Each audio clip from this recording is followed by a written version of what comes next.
for 15 can make these people to agitate for the first place. All right. Back to the phone lines. 95.1 FM. Canada and wealth. You and wealth, you have the key to open the door for us to call. All right. I respect everybody's opinion, but sometimes I criticize people's opinion. You see what he's saying? It's because of he says he's on ground. I'm telling you, he is on ground. He's not living in Abuja. He's here. He knows the damages that have been caused by this oil. Let me leave that one. This Erufai said that black envelope elders are coming. Maybe it's because of the killing. Brother, Erufai, to me, what he said is a hate speech. Go and check it. This is correct hate speech. All right. How is it hate speech? One, how can you see innocent blood? People are being killed, scattered in cold blood everywhere. You come and tell that because the elders are collecting brand envelope. What is the fate of those people that lost their loved ones, brother? You see this government? Something is wrong somewhere. Oshomole is meeting a state of Nigeria to collect more military, soldier, everything, to go and do election. Shame to all of them. All right. I think this is the point where I come in. I should cut it out, all right? Let's go back to 5-1. Sending text messages, WhatsApp messages to the number 0701 9339 962. All right, this message says Adams wants to use the security to intimidate voters to do American wonder in the elections. Satan won't support. Okay, Mr. Waribo, that's where I ended. This one says, good afternoon, Canada. Friday, Oluchoba, Pa Edwin Clark, in his own wisdom, thought the scrapping the amnesty program would truncate the fragile peace in the Niger Delta region, but the viral looting trailing some of his fellow Deltans who are privileged to steer the much-deserved development in the region is not capable of perpetually impoverishing the people of the region. We that peace then. All right then. All right. 95.1 back to the phone lines, yeah? Good afternoon to you. It is my name. You're welcome. Thank you. Kalada, before I wait somebody pronounce your name, Kalada, and then you give the person 20 minutes. Comes hate speech. Then we are in deep trouble here.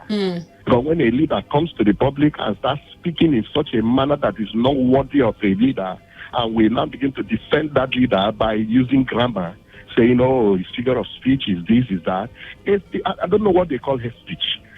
And like somebody asked, where is Lai Mohammed? That someone would use a figure of speech by defining someone as a pig, and we say, oh, figure of speech. If I come on this show and I said, I don't want to join a show with a showman, for instance, because I don't want to talk to a pig, what does that mean? I mean, we should be careful the way we do things in this country. We are not animals. We are humans. We have brains, and we should make use of our brains properly. All right. Thank you. Thank you very much, AB. Moving on now, 95.1 FM. Hello, Canada and West. Good afternoon. Good afternoon. What's your name and where you're calling from? Christian calling from Port Harcourt. You're welcome, Christian. Please go on. Okay, I want to briefly comment on the Edwin Clark. It's quite unfortunate that some of these our elders, true, they are politicians, but when things are going well with them in terms of politics, they don't talk. But when things are going wrong with them as an individual, you see them coming out to say all sorts of things. It is quite wrong. Then on the issue of Oshomole, and though I don't want to say much about that, but hate speech, they should properly, Lai Mohammed should properly define what hate speech is all about.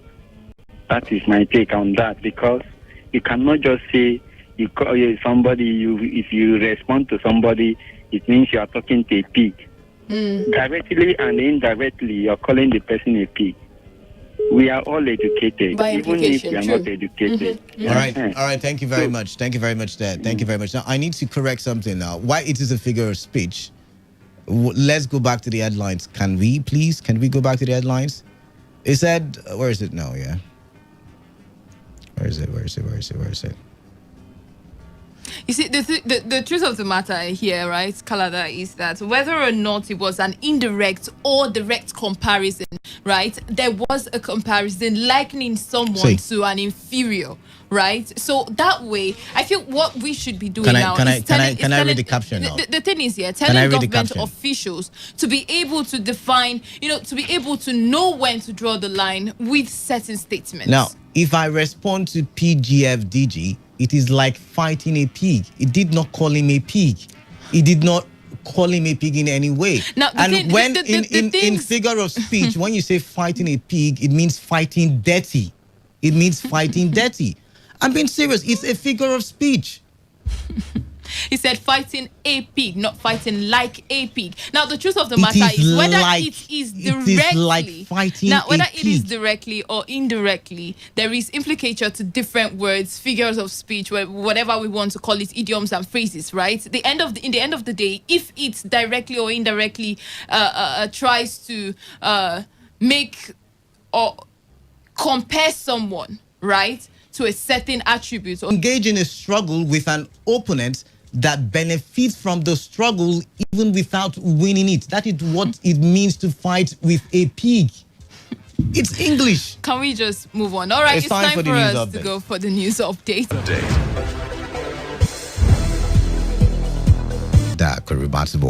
The Rivers State House of Assembly has expressed satisfaction with this while speaking with correspondent Victor Izama as the West African Examination Council commenced across the country.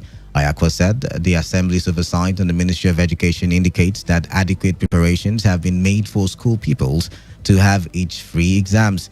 Christian Ayako, who is the member representing Ogba Egbema Ndoni Constituency 1 in the Rivers State House of Assembly, therefore appealed to parents and guardians to play their part by ensuring their children comply with government procedures. As a government, we have put in place some certain things to ameliorate the possibility of contracting or transmitting the virus from students. They are properly spaced, and a student is to one table, which is also one of the measures to see that there is physical distance. Also, there is water and also hand sanitizer. However, that is what government is doing. Parents too also have their role to play. Parents have their role to play. As a parent, you should be able to educate your children the norm now. Over this period between March and July, that your children were home.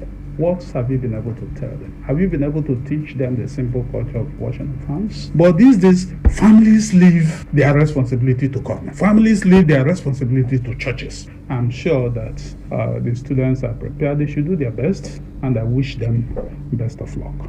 The berthing of the largest container vessel on any Nigerian port, which called at the Port River State, has continued to excite stakeholders in the maritime sector.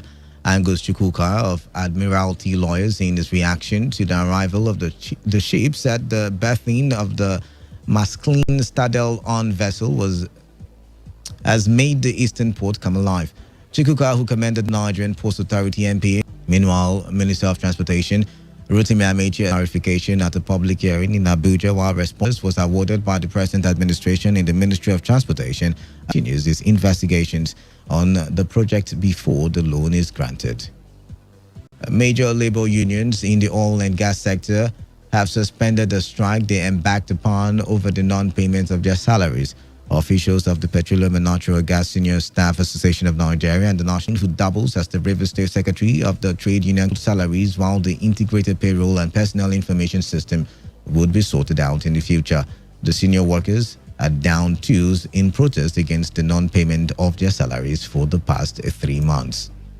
On the foreign scene, attacks on Gaza has continued for the 7th straight night as Israeli warplanes targeted Hamas observation post in response to Palestinian fire balloon attacks across the border. The Israeli army said yesterday air raids came as visiting Egyptian security officials strove to defuse the latest uptick in violence. Linking the attack to explosive and arson balloons launched from the Gaza Strip into Israel, an Israeli military statement said fighter jets and other aircraft struck underground infrastructures belonging to Hamas in the Gaza Strip. Gaza security sources and witnesses said the latest raids hit Hamas lookout post at Rafah in the south of the territory and Beit Lahia in the north. Tensions have been rising for more than a week, with Israel accusing Hamas of firing rockets and launching bundles of balloons across the border. fitted with incendiary or explosive devices. And that was the news update at 2 p.m. on Today 95.1 FM. Do not forget, please take responsibility. Follow all the relevant protocols set up for your safety. I am Kala Dakaribatibo. Good afternoon.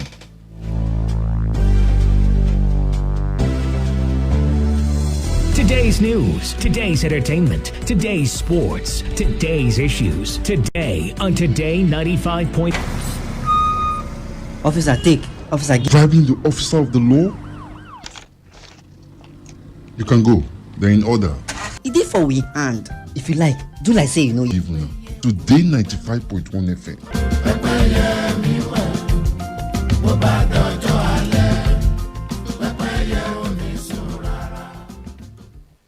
This is today's hustle. Negotiate. If we don't negotiate, when a man is pushed to the wall, he bounces back with double levels. We have been pushed to the wall. The good, the bad, the sordid. Nigeria, you carry all your salary and go and rent one bad politics. Everything that has to do with you society. must negotiate. If we don't negotiate, when a man is pushed to The Hustle. Every weekday from 1 p.m. to 3 p.m. on Today 95.1 FM. This is today's hustle. Sordid. Everything that has to do with society. In America, you buy a big house and you pay gradually for 30 years of your life. That is politics. In Nigeria, you carry all your salary and go and rent one back with double levels. We have been pushed to the wall. The Hustle. The Hustle. Every weekday from 1 p.m. to 3 p.m. on Today.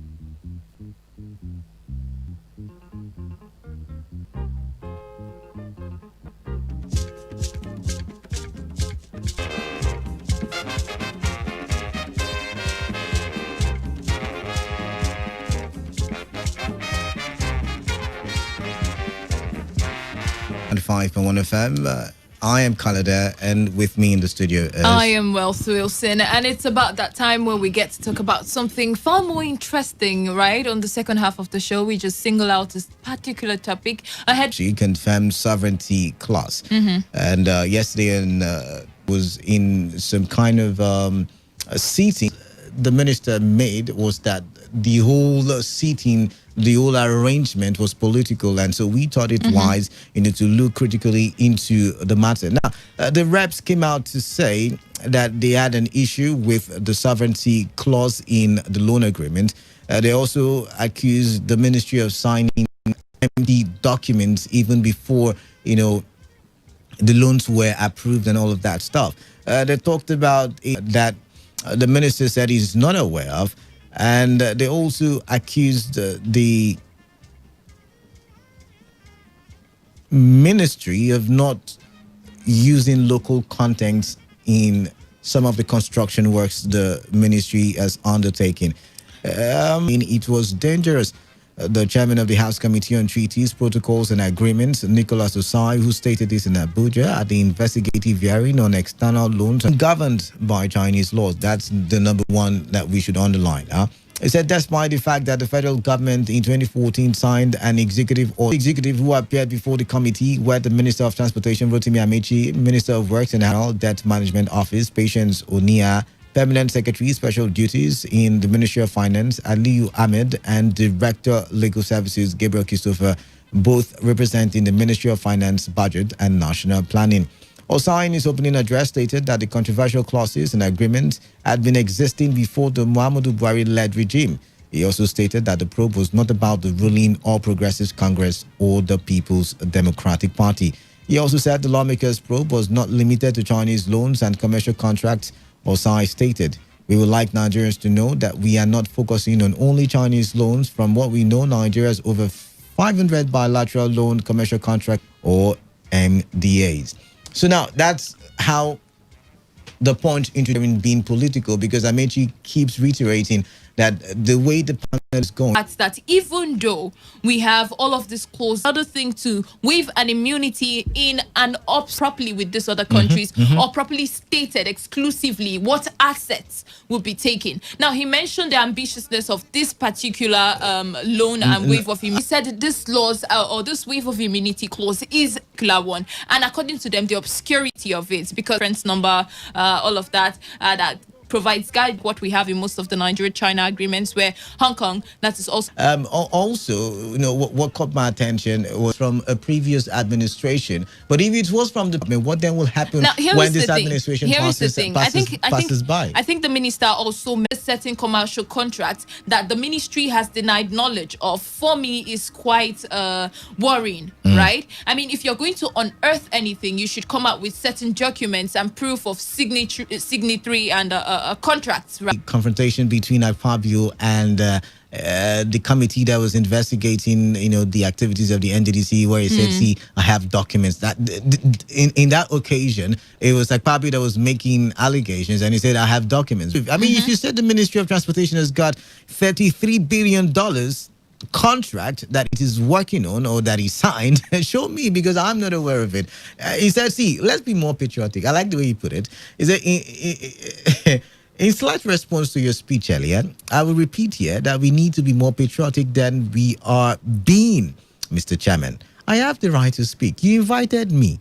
I was once a member of the House. If you say Ministry of Transport has a contract, $33 billion contract for Lagos Ibadan, which is under threat. Now, the truth of them, whatever is surrounding the signed contracts that these ministries have embarked on, with our trade partners across the world, then maybe we would have been okay with it. But then coming out verbally, to make accusations, verbally, to make allegations. Yes. I feel when the Minister of Transportation made the statement that he did not have any knowledge about the $33 billion, then he should have shown him that, okay, this is what our findings are. That is if they had any proof to the fact that there was a $33 billion contract. The thing is, he cannot come out to talk about a $33 billion contract when he doesn't have proof. I mean, you cannot sit down and speculate that a certain contract should have been awarded for a certain amount of money without it being signed and properly documented, you get? So I sort of feel that with all of this, maybe there might be a political undertone if we are looking at it from that angle. But look at it from this angle now. Can we have a contract,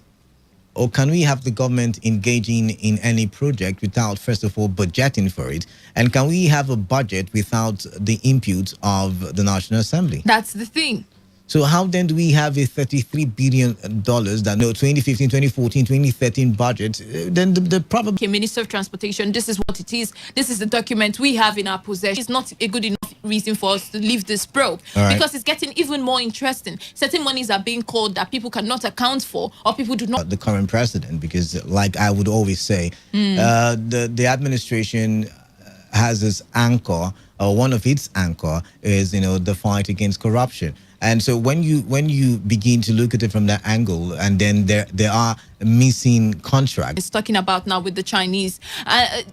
Does he have a contract that properly stipulates, clearly stipulates where and what assets would be, I mean, that's what they're investigating. That's one of the things. Immunity for. That's apart from that immunity, Nigerians where the monies will be spent on. He's mentioned them. Not spent on. If there is a default in repayment, that's where the problem is. I think that's one of the problems they've highlighted. And where are we with an immunity on? I think he is agreed on that one.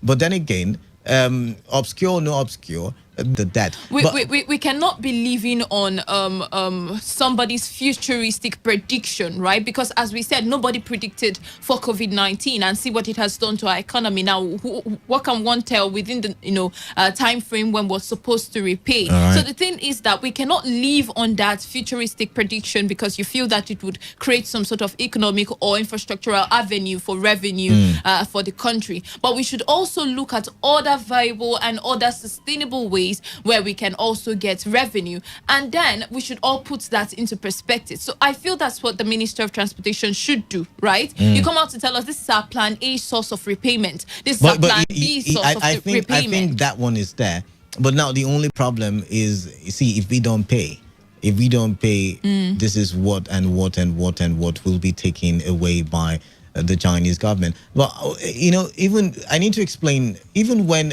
we say waiving sovereignty, like I've said before, it is economic sovereignty, and it will be maybe the Chinese government coming to be a part of the board of trustees of a particular maybe the refinery, maybe the gas plant or something. You see, and then from there they take their money. It is called a contract for one reason. because it would clearly stipulate where it is contracted for. Right. Okay. And then if there is a default, what assets are you confiscating for a short period or a long term or whatever term agreement that you have in that contract, right? Now, a situation where the contract is not clear, where assets are not properly declared or stipulated as collateral, then there might be a problem. Right? Because right now, you cannot tell what we would be solely dependent on come the next 5-10 years, right? Now, a situation where our major source of revenue is being confiscated because of an impending debt or because of a debt that has been defaulted on by a certain ministry or ministries, then there might be a problem in the long run. So I feel that all these other ministries should take a cue from what this states, right? And the fact that there's an executive order on the waiver sovereignty immunity thing, right? The clause on that one. It doesn't necessarily mean that there shouldn't be any kind of negotiation that might turn down, right? The kind of agreements that we would have, because it makes us look like a weak and desperate economy, and other economies will take advantage of it if that's how we portray ourselves, going about accepting contracts or signing certain MOUs that we do not also influence negotiations on. All right, then. All right, let's open the phone lines. 29 minutes left, and the show would have to be wrapped up. You can call in 0817-000-0951 and 0810-951-0951. Text messages to the numbers 0701-933-9962. All right, 0817-000-0951 and 0810-951-0951. The question is this a political game being played by, the House of Representatives, like, the ministers put it, or do you think we should really look into the $33 billion contract that, according to the committee, I'm going to, according to the committee, it's not clearly stated and is not well documented, and yet the minister doesn't know about it? Should we also look into the clause where the sovereignty waiver is, and where, like they have said, it's not really yet again clear, it's not well documented, the like Wealth had put it, the collateral, the things that they will be taking over, is not stipulated in that document as well. Should we be going back for a renegotiation? Those are some of the issues we want to look at, because according to the House of Reps committee, the contracts was agreed in Chinese laws, something of that nature. Some other person at one time alleged that it was in Chinese. As a matter of fact, I really do not know. I've not seen the contract myself. But what do you make of all of this? 95.1. Hello, Canada. Good afternoon. Yeah, good afternoon to you. All right, Christian, welcome. Christian calling. Welcome. Yeah. So, please, I want to say this. I think it was the same National Assembly that approved the borrowing before now. All right. So, if they had at one point in time approved that they should borrow money, they should have known the guidelines, the rules covering the borrowing at that point in time. That is one thing I want to say. Secondly, from all indications, I am seeing that there is politics in what they are doing.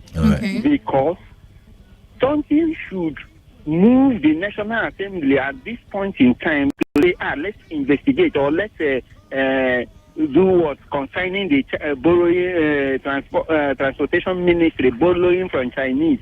Something push them, because if they had before now approved that they should borrow the money, why coming mad at this point in time? And they should can I say something about that? Now, when you go to the National Assembly to take permission to borrow money, you go tell them, see, this is what I want to use the money for. I don't think you tell them about, at that time, you're taking permission to go borrow. You have not borrowed. So now when you have borrowed and then the agreements have been signed, then this is what happens. They go through the agreement to see what is in the agreement, which is what they are doing now. But now the point is, are they really doing it according to the law, or are they being political? And that's just simple as that. Canada, I want to say that even in Nigerian bank, if you want to borrow money, then there are collateral and it's two different things. Understand now? That is the work of the executive to go sign the contract. The work of the National Assembly is to give permission to the executive to go borrow the money. Now, when you are going to borrow is when you now sit down with the lender, like you said, when you go to the bank, and then you now think of the terms and conditions at that point. So the National Assembly is not part of it at that point. I understand you, but I want to say this. The major problem we are having in Nigeria. You went to borrow a money from, but today you are there using yourself, have someone they can use as their child. We've got to move on now. Thank you very much. I gave you enough time, and you were beating around the bush. 95.1 FM. What's your name? I'm Obina. Obina, welcome. Welcome. I want to ask a question before I start. This oil that Nigeria have, are they not making money from it again? Because I'm afraid that a country that is like Nigeria that have oil, if they're counting the whole world, they can count Nigeria number 5 that have oil. I don't know, must they go to China and borrow? Because in China, the question you ask now, brother, borrowing is not good. Let them bring China constitution here so that we can borrow from them. Anybody that gives the money, they hang it immediately. All right then. All right, thank you very much. Oh my gosh. 95.1 FM, what's your name? Where are you calling? Yes. Canada. Please. Wait, I called you a good time. Try and apologize to him. Using that word, you are irritating me. I think it is not something. But I know it is not. So let's know so we're on the same. To what? To him now. No, now let. Come and ask about that thing in my own house. Putting such question before him, son or what? So you are coming to ask that you are playing tricks or pranks with it, or has been taken to facilitate other ones. How come this one is now a subject of every now and then discussion that people see?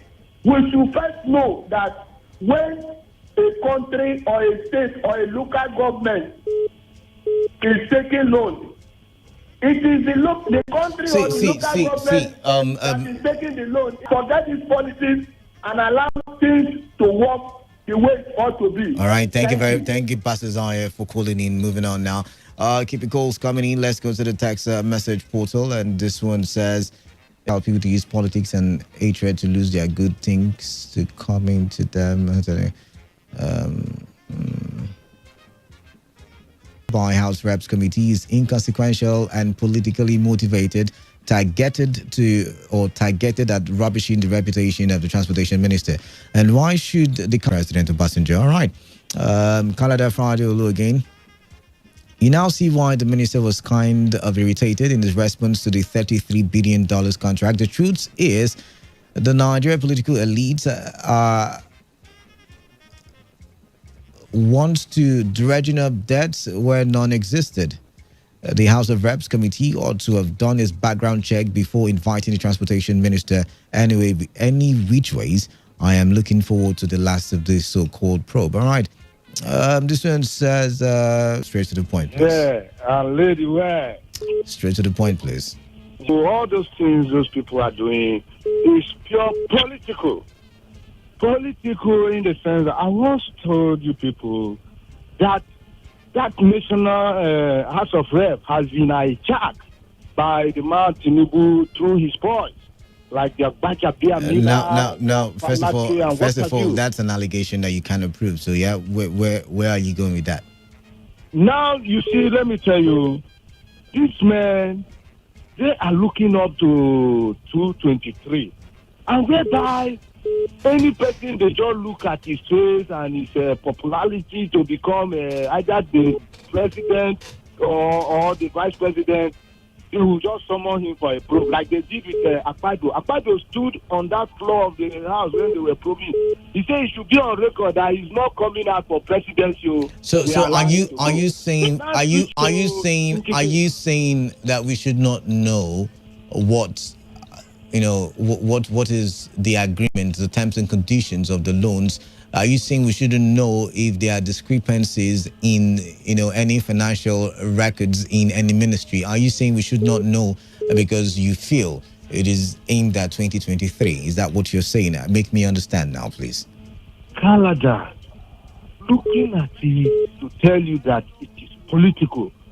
On what ground will someone come and say the loan is being governed by Chinese laws or Chinese government? That is what their findings, showed them, and I mean they are doing the job. That's what their findings showed them, showed to them. Okay. Yesterday the minister was asking the minister question repeatedly, and the minister was trying to explain. But he was not ready to even listen to what the minister was trying to explain. That the thing begins to create some scene whereby maybe Batamia and Mila have to suspend the thing for 30 minutes for them to go indoor, and whereby the chairman came back and began to. So now he said he had in summary, okay. Please. He said they spent 33 whatsoever billion. Now, where is the document? He did not present the document. The minister was asking him. He was not able to bring out this. He said the minister is not in the position to ask or not to ask such question. Is that a genuine probe? Is that not political? All right. They now jump to Nkike. Now they jump to. All right. Thank you. They will come out for president. All right. Thank you very much. Thank you very much. Go and sit down. Thank you very much, there, Mr. Sam. We've got to leave you behind and take other calls now. Let's see text messages pouring in, but first of all, I'll read this one from WhatsApp. Says, "Hi, Canada. I do not support government borrowing now. Chinese have something in mind coming with the said repayment plans. If you travel to China, you'll understand that an average Chinese will try to dwindle you even when you're doing business with him. Nigeria should read in between the lines before she appends a signature on anything with China." Ben from Port Harcourt. All right, Ben showing his consents there. This one says, "Good afternoon, Mr. Kalanda. The probe is politically motivated by some politicians. I believe you meant to say contract and the end of. I'm still wondering what informed the cost and benefits of the loan, considering the fact the burden of the loan is on all Nigerians who would love to and should ask questions here." All right, then this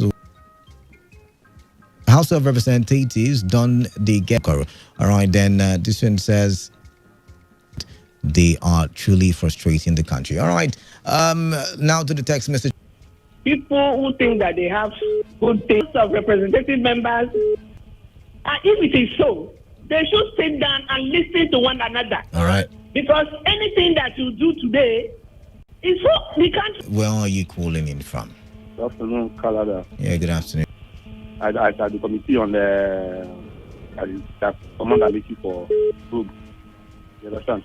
I don't I'm China construction. So that they want to be relevant. Western Northern State will pay with oil money. Controls both chambers of the NAS. So that the people, don't you think? 95.1 FM. What's your name? Where are you calling in from? Will get the future of this conference. Please. No, I just want to know. Did anybody say? I don't think I heard. I don't even know the details of all the loans signed on behalf of Nigeria. All right, true. I think the Minister of Transportation is just like asking a novice. All that the Minister of Transportation does is that we need to total amount to execute such a project. And the Minister of Finance and the other finance budget and all that go for the loan. And when they get it, they bring for him to execute the project. All right. So the 33 billion naira loan, if there is anything like that, which I doubt, if you want to get accurate information of any loan concerning $33 billion, you go to the Minister of Finance. All right. Not the Minister of Transport. I think they're asking the wrong person that question. All right then. And again, all this, as some people have pointed out, is pure politics. And the politics of destruction, that is what we are playing. Politics of retrogression. All right. Which will not say and so you don't think they're trying to unearth any discrepancies in that ministry? No, the truth is that every loan collected by Nigeria, both the previous administration and now, is documented. And the Minister of Finance, you have every document. So coming to ask the Minister of Transportation is just pure politics. It doesn't make sense to me. Yes. All right then. All right, thank you very much. I'll take one last call. 95.1 FM. Hello, Mr. Kalada. Good afternoon. Stella West, welcome. I think Rotimi Adeji is a man of honor. All right. He should resign. Why should he resign? Why should he resign? Want him to work. Okay, they don't want him to work, so he should resign. Do you know what that makes him? It makes him a man who is, given into, how do I put it? Who's afraid of the battle? In an advanced country, if you don't give me the enablement to work, I resign. So the man should be honorable, resign, so that you make him. I don't know why he's staying there. They are frustrating him, and he's still there. But then how does it make a difference? I mean, he was there in the first place because he believes he can make a difference. How does it make a difference in a dark world? Mr. Canada, if the president wants this loan to go through, it's a simple thing. All right. But he's quiet. The presidency is quiet. You have a point. You have a point. You have a point there. Yes. So you see how they are frustrating the man? All right. The man is paying allegiance to them. And they are frustrating him, allowing him to be appearing, humiliating the man. It's uncalled for. All right, our people here, this is a kind of food for thought for them. All right, the people you are following, do they really love you? Because in the time for them to help you, they will abandon you. All right, then. You are your own. All right, and that's what is happening to Ameji. All right, thank you very much for calling in there. But that's how we wrap things up on the show. Wealth, Wilson, and Canada on today's hustle.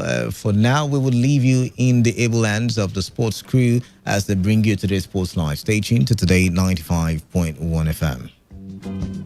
Hear me again. This is the reason why. We they sit down for our land, JJ.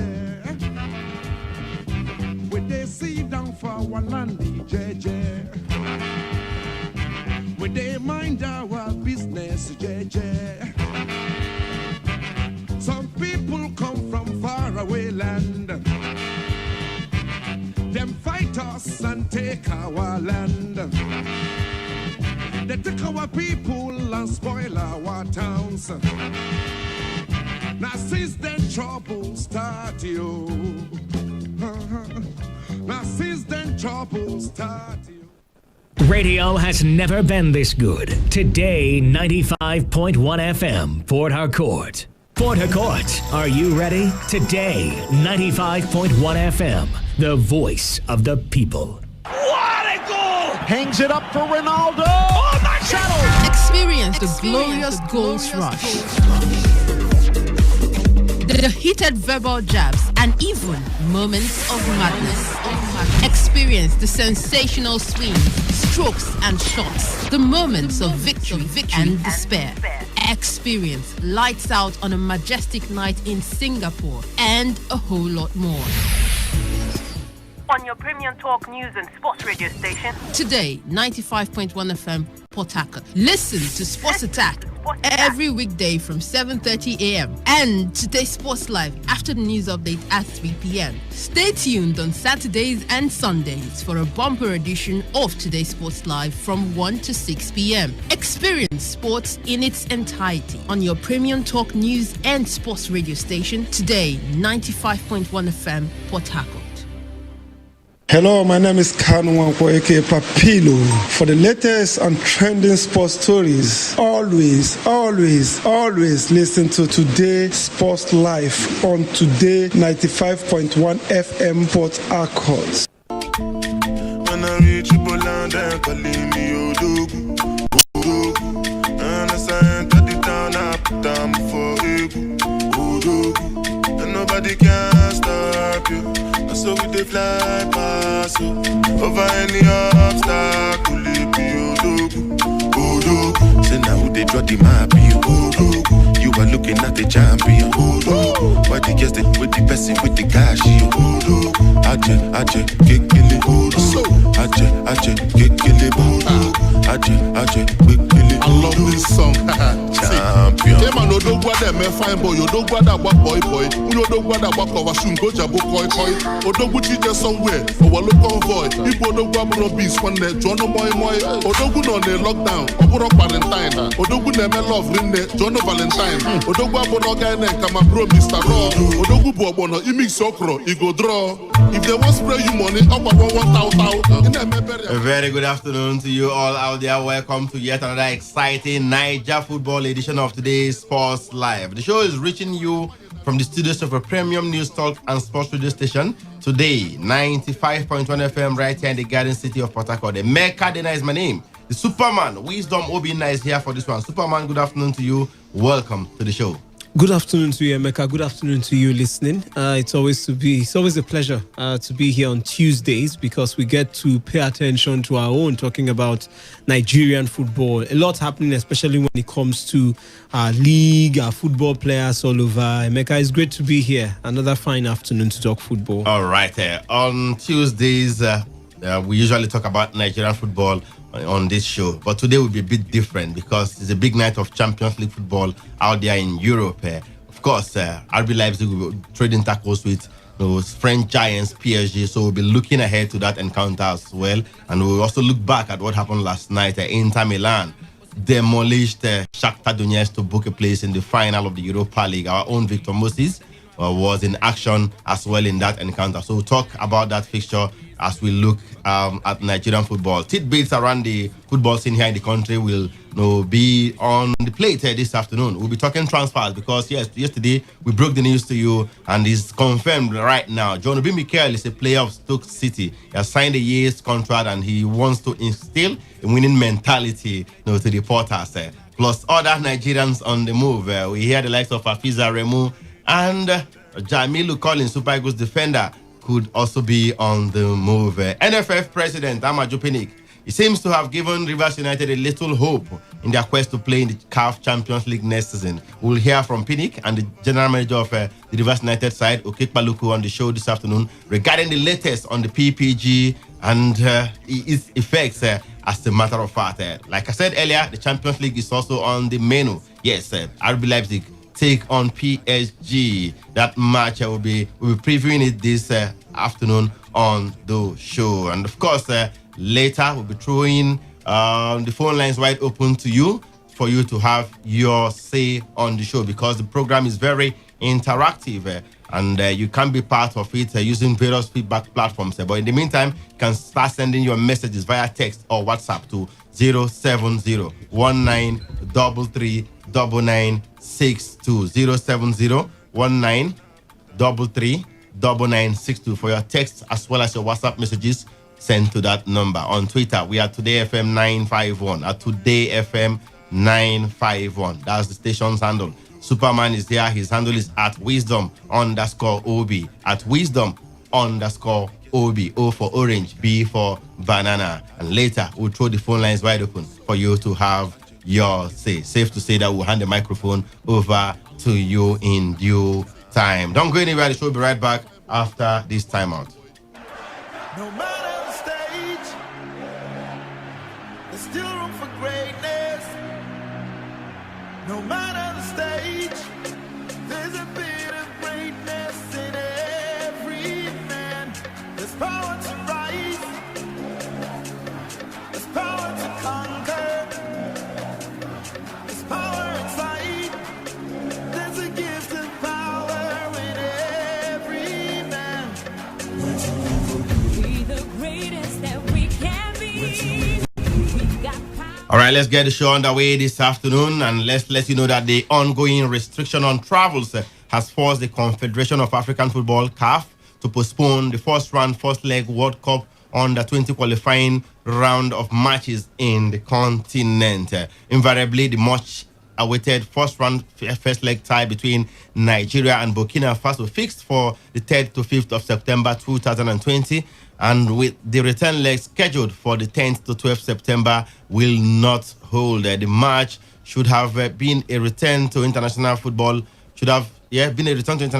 After the global lockdown necessitated by COVID-19. The main event was originally scheduled to be hosted by Costa Rica and Panama. Nigeria drew by in the preliminary round of the FIFA Under-20 Women's World Cup qualifiers, while Burkina Faso edged out Gambia 3-2 to advance in January. But a scheduled meeting between Nigeria and Burkina Faso for next month has now been cancelled. Superman, COVID-19 continues to ravage the footballing calendar globally. How disappointing is this latest postponement for the Falconets?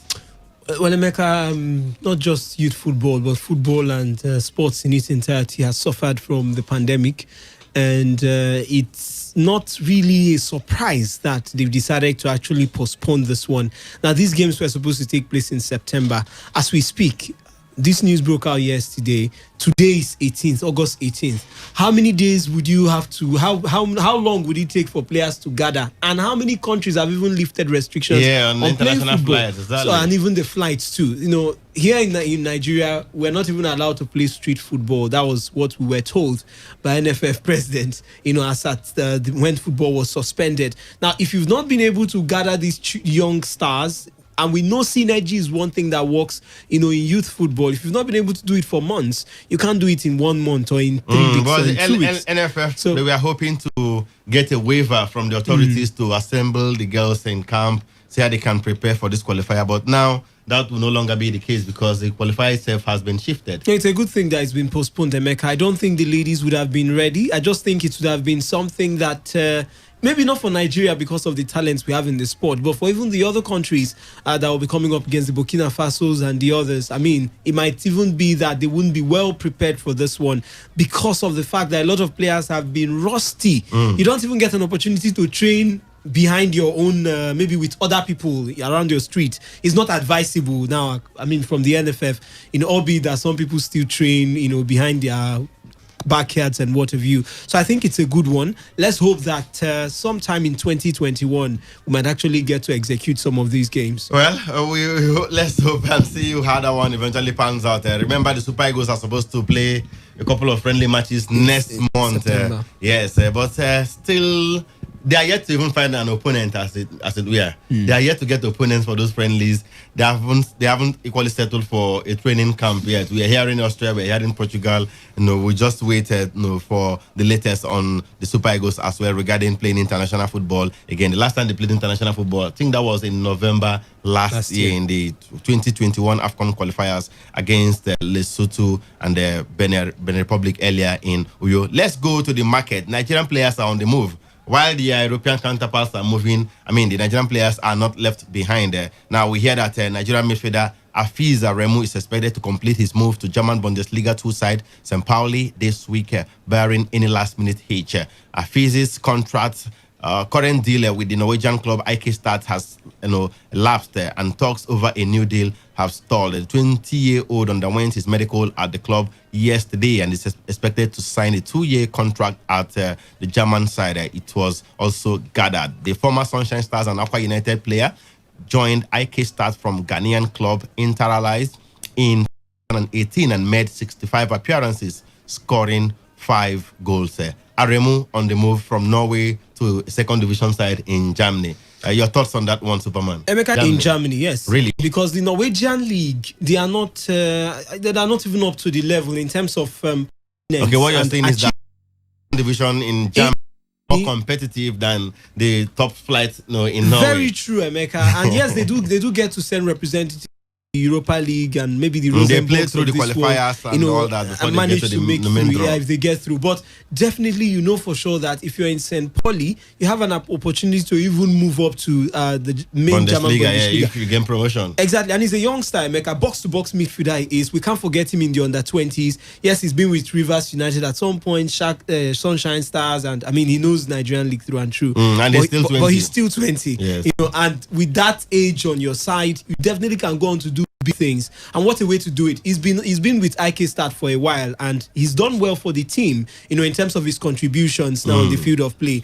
And I was looking forward to something bigger than St. Pauli. But Mecca, if it's St. Pauli, those are just the two options. I think St. Pauli will be better for me than IK Start. Even the Holy Book says, do not forget your days of little beginning. Maybe this could be the little beginning for Afiz Aremu right there. Let's still stay in Germany because Bundesliga club Werder Bremen are looking to sign Nigeria defender Jamilu Collins from relegated Paderborn. According to reports in the German press, the Greens, as Werder Bremen are known, have made an approach to sign the left back this summer. Schalke 04 are also interested in Collins, but Werder Bremen are said to have made a move ahead of their Bundesliga rival. The 26-year-old has been linked with a move to Turkish club Besiktas as well. So if you have to advise this man right now, remain in Germany or go to Besiktas in Turkey, because we heard Besiktas are equally interested in his services. If it's a first division German side, getting to the peak of your career and then when in Germany, Emeka,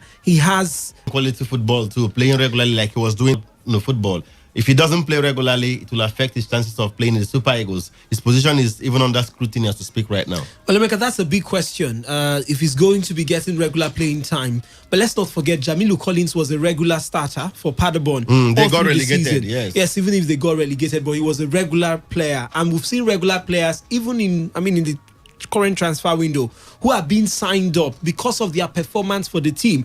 AFC Bournemouth is down today, but a defender, Nathan Ake, is joining Manchester City. Yes, he might not get exactly the regular playing time you want to say, but if he gives his all to any of these teams, Werder Bremen might look like a better option in terms of playing time. But I think he should just choose any of them and be willing to fight for his shirt. At 26, you're not learning the ropes and you're not willing to go to somewhere else to learn. If you go to Besiktas, I think it's over. Maybe he will go back to Croatia at the end of the day. Okay, wait and see. Still talking transfers, Arsenal have signed former Huddersfield Town youngster Tim Akinola after reportedly only seeing him play on video. The Nigeria-born Akinola, who is 19 years of age, was released by Huddersfield last month, but according to The Athletic, he has put pen to paper and will join the Gunners under 23s despite not having a trial. Arsenal are looking to sign more development players aged between 18 and 21 who will be able to strengthen the academy before going on to break into the first team. Team Akinola. I heard that name for the first time. I think that was yesterday or so. Superman, what do we know about this man? Well, he's a young star, not really as young as 16 or 15. 19 years now. Yeah, he's come up. He's been with two teams all through his life. No, that's not actually the true story. What happened was that the man was asking for more money and maybe a professional contract now with Huddersfield that would actually earn him more. And Huddersfield are saying, this is the pandemic, whatever period. Okay, we cannot do it. So let's just go our separate ways. And Arsenal just poached on it immediately. Just looking at the videos, they were impressed with what they saw. And not just him, George Lewis too. The senior team, and at the age of, we were monitoring him, Team Akinola. I mean, he has a Nigerian parentage, but of course, he's joined Arsenal. Black player, no doubt. I mean, you look at him, look at the typical Niger boy. Not Ross Barkley. No, I'm Team Akinola now. Kind of player that Raw might want to just... I don't think he would be willing to just give him a call almost immediately. Now, reasons being that there are other players who are getting regular first team football. Akinola is going to be joining the under-23s, and except he does really well, maybe one of... Yes, at some point. Exactly, Emeka. And we know players. I like to add that because they did say view of selecting players. so I think his eyes are still on in Europe. And Emeka, with what this man showed to Arsenal, and Arsenal decided to get him, I really believe for now, I think they might want to allow him develop a little bit, maybe till 20 or 21 before they think of getting his service. Before they went for Chuba Akpom had grown to, I think, about 20.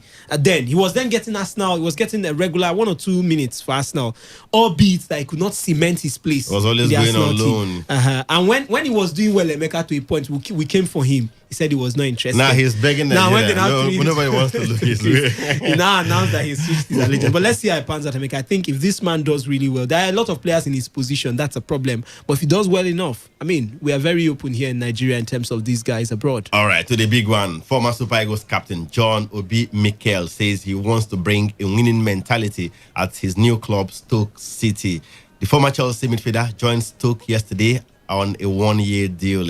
Stoke finished way below the promotion and playoff spots in 15th place last season.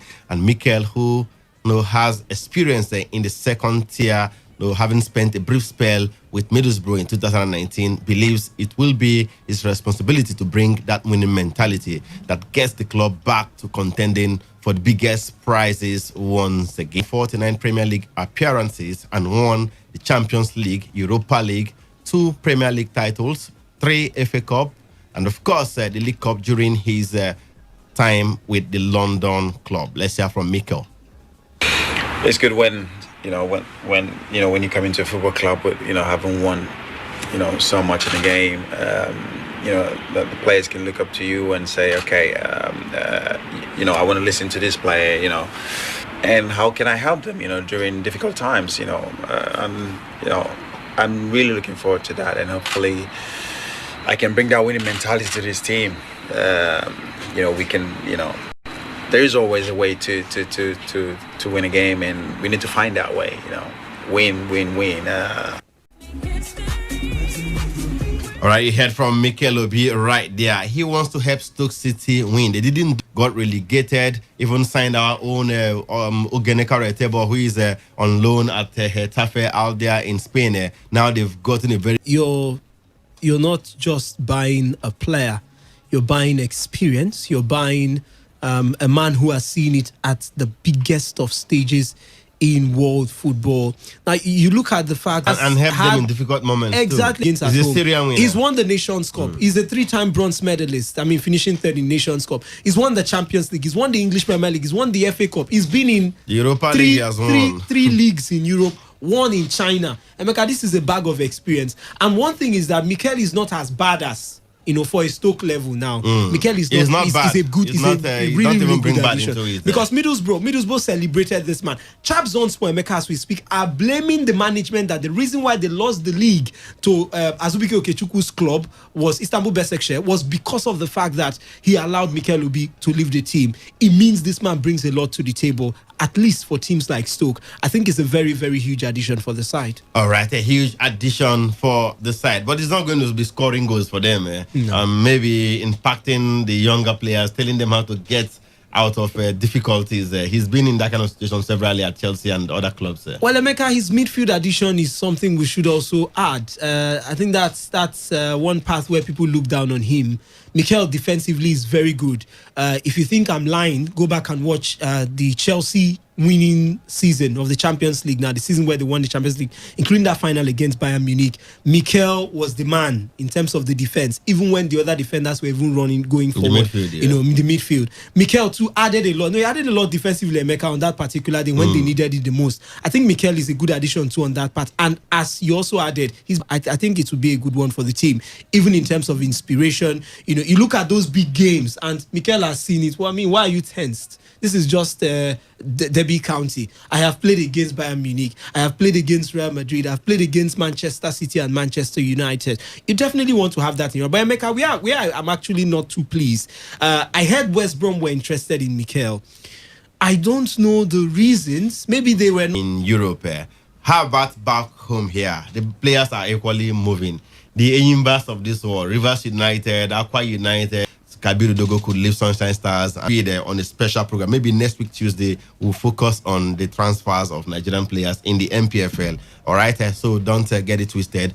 Just for those of you who follow MPFL a lot, you want to know what your clubs are doing in the market. We hear Lokosa could be a player of Aqua United, Junior Lokosa, right? We told you he's no longer on the books of Esperance of Tunisia. Remember him, former highest goal scorer in the MPFL, Junior Lokosa with Kanu Pillars back there. We hear Aqua United are interested in him. But for now, it's just a mere speculation. If it happens, we'll let you know. If it doesn't, we'll equally let you know. But in the meantime, let's shift our attention to something else. President of the Nigeria Football Federation, Amaju Pinnick, believes there was no foul play in the process that led to the selection of Enyimba ahead of Rivers United in the final Nigeria Professional Football League table using the points per game calculation. Pinnick, who held a virtual meeting last week with the LMC chairman, Shehu Diko, and some officials of Rivers United, believes the decision taken by the football committee of the NFF to look into the matter. Let's hear from Pinnick. I don't think so, but like I said, in our last executive committee meeting, the issue came out. In that meeting, we were meant to ratify the decision by the league management because they had already taken their decision based on extensive consultation and their rule book. But just for report to us in the next few days. But beyond that, today... in that meeting, we'll we've also agreed that after all this consultation, especially with the football committee, I also told them that even after the football, for us to be satisfied, because we have superior arguments, then why not? You know, most countries. But just for them, I've also told them that listen, say, well, we believe in you, what you're doing, and whatever comes out, we'll accept. All right, I'm Jupinik, NFF president, speaking to Channels TV right there. In the meantime, General Manager of Rivers United, Okek Baluku, has also disclosed the details of that meeting held between him and, of course, the Nigeria Football Federation last week to resolve the lingering PPG issue. Baluku echoed the same information delivered by Ahmad Jupinik, but however, added that Rivers United are currently waiting for the NFF Football Committee to come up with some other resolutions that could probably go their way. Yeah, the Nigerian Football Federation, in her wisdom, called up a meeting for reconciliation and all of that. I was in the meeting, although no concrete decision was taken. We all resolved that the matter will be handed over to the Football Committee of Nigerian Football Federation to handle. So we are still, awaiting that resolution and what will be the outcome. All right, Baluku, will Rivers United still go to the Court of Arbitration for Sports if the decision doesn't go their way? We are yet to get the outcome. We trust in the integrity of Nigerian Football Federation. And the experience will count on this matter. We expect them to do the needful, and football is all about fair play. So we need justice, and we are sure they are going to just do that. We are asking for fairness. The football, like I told you, is all about fair play. Once you are into it, you always ask for fairness. We want fairness in this case, in this issue. All right, Superman, it's like okay, Baluku dodged that question. Yeah, he did. He did successfully. All right, earlier we did hear from the NFF president, Ahmad Jupinik. Did he by any means give Rivers United any kind of hope? They want to play in the CAF Champions League. They believe LMC was not fair enough in the process that brought Imba to second position and themselves to third. But Pinnick did say he has ordered his football committee headed by Sheyi Akinwumi, the first vice president of the federation, to reassess the matter. Do you see anything different coming out? Well, one thing is Pinnick is a politician, and most times these administrators try not to talk too much. But if you can break down the words, you find out that there is no hope whatsoever if you just can tear down those words. Yes, he said he will write to FIFA, and he ended up saying he has already done that, about a suggestion on how the league would end and what have you. But I think he will go with the LMC and whatever the LMC makes. Emeka, if you even look at it, when he was asked the question about what he makes of the weighted points per game and the head-to-head thing, he said he doesn't understand. He doesn't know the technical details. Yeah, exactly. So it's whatever the LMC gives me. The LMC that came up with that. Whatever they give me, I'll just approve it. I don't really care about the details. But Rivers United have also given him hope by saying that whatever he says. Before that meeting, he said they will educate Rivers United. Man stands on this matter. I think Rivers United must start taking it the way it is and start preparing for next season and their campaign in the Confederations Cup. I know it might not be a very tasty pill to swallow if they want to bring in their own reasons why their own argument, it should be there. But be that as it may, we have a current situation on our hands, and at this point, instead of maybe pushing it and going further and other things, let them just do like Kwek Baluku told Pinnick, that whatever happens, they trust in his judgment. They believe in the integrity of the NFF. And the NFF have already indirectly said how they want things to pan out. They are going with the LMC's decision. It looks that way, Mecca. As I said, the man has no attention. Not like he doesn't know, but he looks like he's not interested in how you got Rivers United and Imba. according to him, he said he does not know the technical details. That is the LMC chairman, Shehu Diko, and the others that would have those technical details. It's not his business. So he has actually taken what Shehu Diko and the others told him. And let's not also forget, they took some time to come up with this decision. He could have explained to his president that it took me time. Yeah, exactly. They said they were consulting. They went as far as CAF, to consult to ensure that they eventually come up with the right decision. And that's why they are not bothered about you don't expect the appeal of Rivers United. You don't expect this the NFF to go back again. I think what they just want to do, Emeka, is to peacefully tell Rivers United that they would be in third place. They've arranged a football committee. What would the football committee? I'm still saying it. Some of these thoughts, I just keep it inside. What will football committee do that the LMC that have been thinking? We're waiting for them to come up with a decision. What would the football committee come up with? No, honestly, it doesn't look like anything will change. It doesn't look like anything will change. So. And if they even decide to change anything, it also affects the integrity of the LMC. Exactly. So instead of spending their after energy explaining how they came about the decision, what will be the explanation when they even want to change it again? Exactly. So I think at this point, instead of investing our energy in shouting and today is the general manager talking, the next day is the coach and the players and the fans, let's redirect our energy as Rivers United and fans and what have you to doing well in the CAF Confederations Cup. Because make no mistake about it, if Enyimba crashes out in the first round, Rivers United will laugh. If Rivers United, they do crash out in the Confederation Cup first round, then we'll start asking ourselves, what were you looking for in the Champions League? So instead of maybe spending this energy in this direction, at this point, I would still say that it's cost effective to use that money you're thinking of spending in going to CAS to buy players. I know they don't spend too much. So you don't want them to go to CAS any longer? No, I make. But the casting, did you take them serious when they said they were going to CAS? Or was it like ginger just to hit up the polity? Emeka, I knew it would be too expensive. I think it was China who was even saying it might take at least 96 million naira in cash, naira rather, to go to CAS.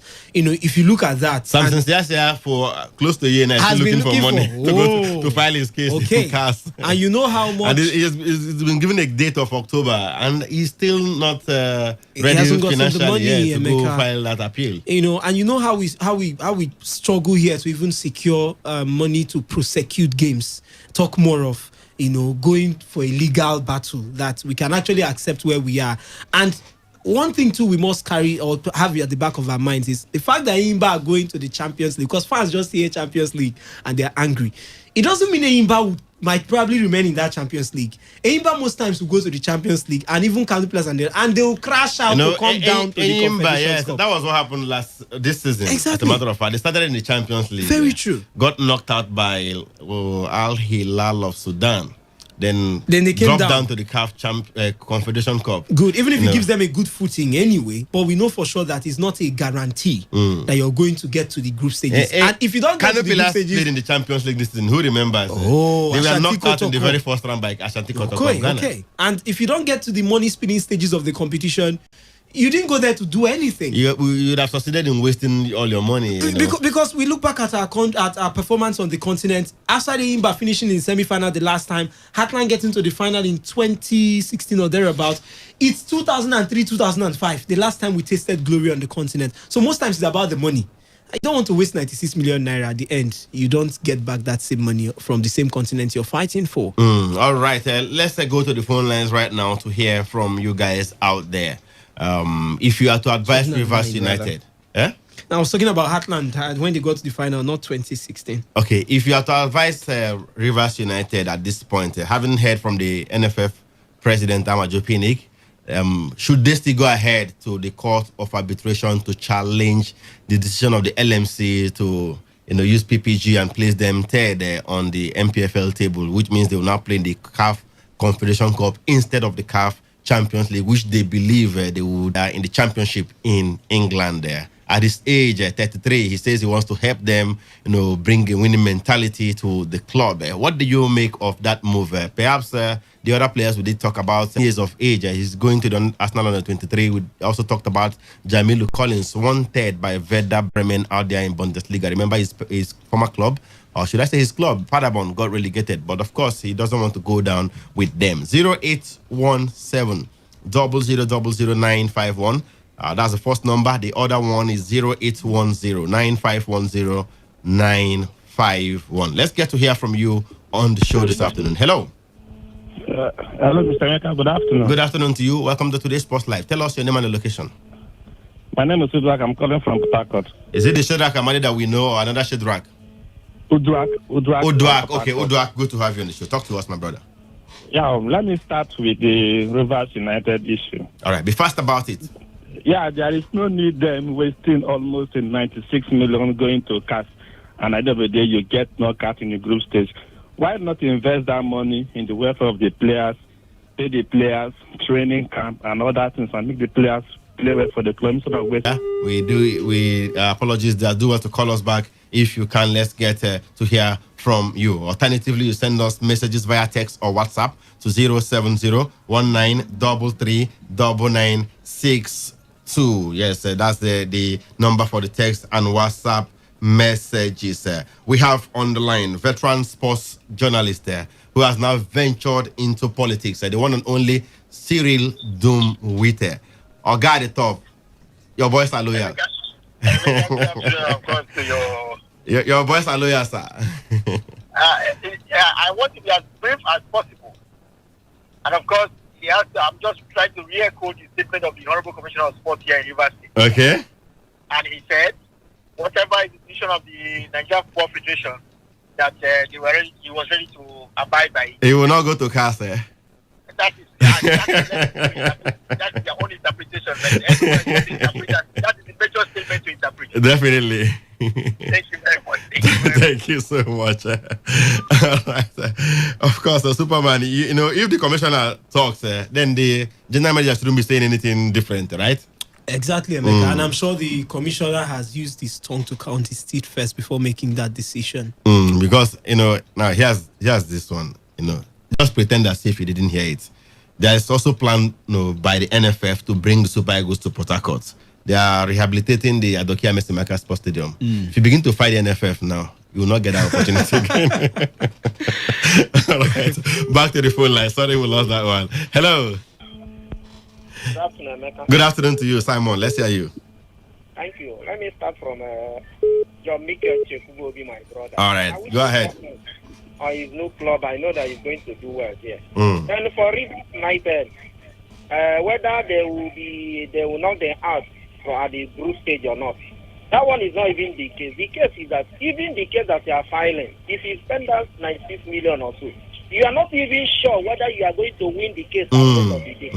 They might even spend finish at the end of the day. Anybody might see the cast might. All right, so no need to proceed with the case, right? Didn't do that. That's what I want. All right, thank you so much, Simon. Go to another caller. Hello. Yes, Emeka, good afternoon. Good afternoon to you. Welcome to today's Sports Live. Tell us your name and your location. Yes, my name is Promise. I'm calling from Millennium. Promise from Millennium. Let's hear you. Thank you. I want to ask you specifically as a veteran sportsman. No, I'm not a veteran yet. I'm still a learner. You are a veteran. No. For now, no. You keep rejecting it. Just leave him. Well, that's according to you.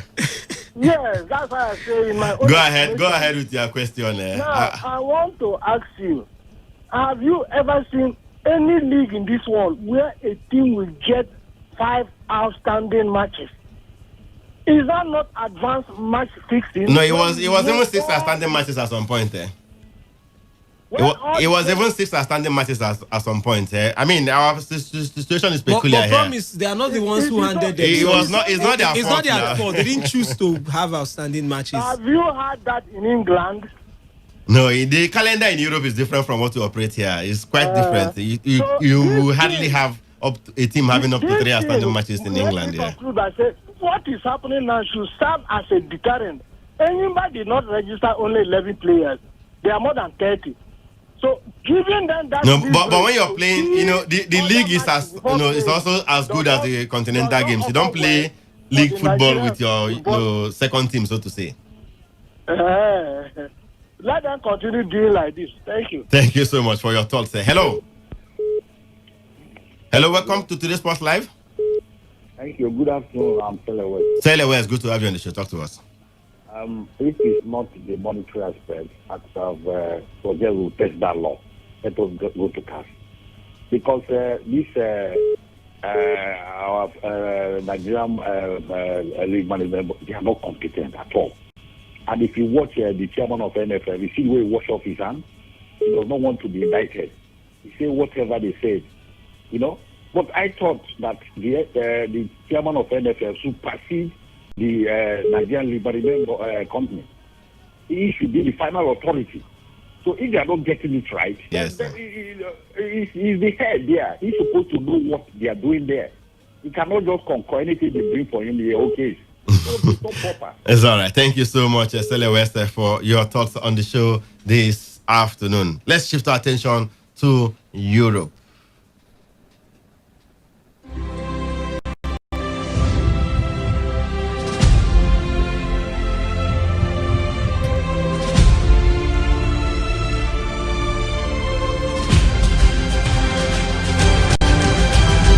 All right, former Super Eagles player Victor Moses has expressed his delight following Inter Milan's qualification for the Europa League final. Inter qualified for their first Europa League final in 22 years after thrashing Ukrainian giants Shakhtar Donetsk 5-0 in the semi-final yesterday. A brace from Lautaro Martinez and Romelu Lukaku and a goal from Danilo D'Ambrosio saw Inter progress to a first European Cup final since winning the 2010 Champions League of course, under Jose Mourinho. And Moses, who was introduced for D'Ambrosio, wrote on his Twitter handle, and I quote, "Job done," into the final. The Nerazzurris will now face 5-time winners Sevilla in the final on Friday in Cologne, Germany. Big win for Moses and his Inter side yesterday. Superman, did you see that one coming? 5-0. Emeka, I saw a win, but not I even predicted tearing Shakhtar into shreds. Will win. They completely tore apart the Shakhtar Donetsk side. The Ukrainian sides were really looking for their mojo even after the game because they couldn't even find themselves, Emeka. It was all about the attacking prowess of the Inter Milan side. They were always going to be that team. Look at the bench, look at the players on the field of play, and look at the level of the Europa League. So it's a good one for them, Emeka. They will be going to the final. Antonio Conte would be looking at capping this season with a title. Let's not forget the quality investments that have been made in this team. A number of players. Alexis Sanchez now is staying with the team. We can go on and tell you about the man who came in from Tottenham, Christian Eriksen, Ashley Young, Romelu Lukaku, a lot of names, even Victor Moses himself, Emeka. It's a good one for them. And for Shakhtar Donetsk, they were not just up to the level to actually push out or struggle or ruffle with the Inter Milan side. We now look forward to the final. And for that man, the Manchester United reject Romelu Lukaku, 33 goals in all competitions for Inter this season. Just one shy of the record from Ronaldo da Lima. How impressive has it been for this Inter Milan side? He scored twice yesterday. Very, very impressive, Emeka. And it just tells you that maybe some players don't work with some teams. And it could also be that at that time, at that point in time, even Ronaldo probably would have struggled at Manchester United if he was leading the lines, looking at the style of football and what have you. But for Romelu Lukaku, I'm really happy for him. A player that some people told me that he's not good to play for a top 2 side or top 3 side, that he was good for a West Brom, a Stoke City or a Fulham. But here you have him doing great things with Inter Milan because the system works for him. He's just left to do the number 9 duties. In Manchester United, at some point, he was left to track back. We completely forgot the man who was doing the business at Everton, who, of course, Chelsea and Manchester United were interested in getting back. For Chelsea, was getting back into their fold because he was their player in the past. So I think for me, it's a good one. I do wish him all the best, Emeka. He's no longer the youngest of stars now, even if we know he's still in his 20s. But this is the time to cement your name in the annals of history. And what a way to do it than with Inter Milan. The coach has confidence in him. I don't think his position is in any way threatened. If he continues going this way, Emeka, we might just see Inter Milan competing for the Serie A title next season. Inter versus Sevilla in the final on Friday. Is that the dream final? For me, Emeka, yes. I never even predicted Manchester United would beat Sevilla. I knew the pedigree of Sevilla. This was their thing. Just like me seeing Atletico Madrid in the Europa League. I would always pick them ahead of any other team they do come up against, because I know what they can do in this competition. Sevilla, 5-time champions. They have a Julen Lopetegui, a brilliant manager. Yes, he had his struggles with Real Madrid and of course the issues with Spain, but we know for sure that Julen Lopetegui is a brilliant man, when it comes to man management. Emeka, they have fine defenders. I think for me, the best defenders this season in the Spanish La Liga are the Sevilla guys. Diego Carlos, Sergio Reguilon, fine defenders that could actually hold on any team, on their own day. But Emeka will wait to see, would they be able to hold the fire. So where will you put your money on Friday night? Inter or Sevilla? Emeka, maybe on penalties, but I'll give it to Inter Milan. Inter to lift the title, okay? Jose Mourinho was the last manager to win them an European cup. Of course, that was the Champions League in 2010. Before, what's his name now? The former Liverpool and Chelsea manager who worked with Newcastle some time ago too. What's his name? Ranieri? No. The one that won the comeback man now. Champions League comeback. Ancelotti. No, not Ancelotti. What did he do? He coached Chelsea. He coached Liverpool. You should know him. He coached Newcastle. Benitez. Rafa Benitez. Okay. The former manager. He took them to the Club World Cup after Mourinho left them in 2010. Yes, so they've not been doing well on the European scene, and of course they have an opportunity to, get another European title. Friday night, for the final, we wait and see how that one will pan out. In the meantime, let's shift our attention to the more lucrative UEFA Champions League.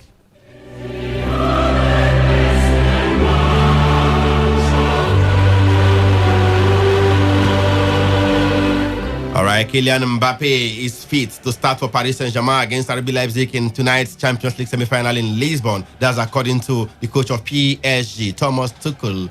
The French striker has been struggling with an ankle injury in recent weeks, but he came off the bench to help PSG beat Atalanta in the last 8 and has trained since that game last Wednesday. Now, the coach he says he played for 30 minutes against Atalanta and had no reaction and had 6 days since to work on fitness. So, of course, he can start. We will decide after training whether he can play 90 minutes. The former Monaco striker came on last week against Atalanta with his team trailing 1-0 to the Italian side, but inspired PSG to a late victory, setting up the winner for Eric Maxim Choupo-Moting in injury time after Marquinhos had leveled in the 90th minute. Of course, the man talking about Kylian Mbappe has scored 30 goals for PSG in 35 appearances in all competitions this season, including 5 in 8 of the Champions League matches they have played for the French side. Superman, surprise package. Leipzig are up against PSG. Any further surprises from them tonight? Well, Emeka, we will be waiting. 12 years ago, Julian Nagelsmann would not have believed that the man who encouraged him to become a coach, talking about Thomas Tuchel, that will be coming up against they him tonight. actually worked together at Augsburg in Germany. Yes, and Emeka, it will really be exciting. For PSG, they've progressed against every German opposition in the knockout stages, including that one against Borussia Dortmund. But for Julian Nagelsmann, if he manages to make it to the final, he will become the youngest coach at 33 to make it to the Champions League final. Emeka, there are a lot of names in this one. For PSG, Angel Di Maria and Kylian Mbappe will be back. All right, and Neymar is still in that side. Not forgetting Mauro Icardi. The lineup there, especially in the front 3. Let's look at Mbappe. He came in the second half against Atalanta last time and made a huge impact. He's fit to start today. Will it be a risky move by the coach to throw him into the fray right away?